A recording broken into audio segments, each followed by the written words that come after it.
شفنا من يومين او 3 ايام ان اصحاب زيزو اللي كانوا معاه في التمرين او المرافقين ليه اللي راحوا معاه التمرين، خرجوه من بره النادي وقالوا ان هم ما لهمش صفه ان هم يحضروا معاه التمرين. الكلام ده حصل معاك او معاكم؟ لا لا، انا بص، كويس ان انا معاك اوضحها لك.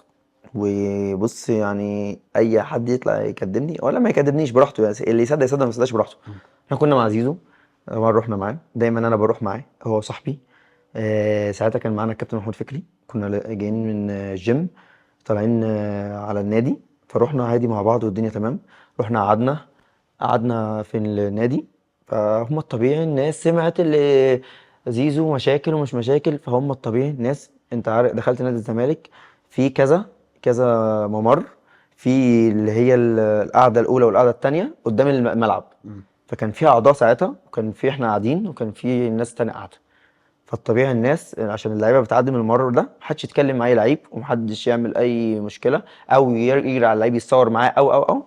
فهم دايما، كان انا في نادي الزمالك دي ل5 سنين، دايما بيفضل المنطقه دي والمنطقه دي. فالطبيعي اللي الناس حتى الاعضاء ساعتها باين عملوا مشاده كده مع حد.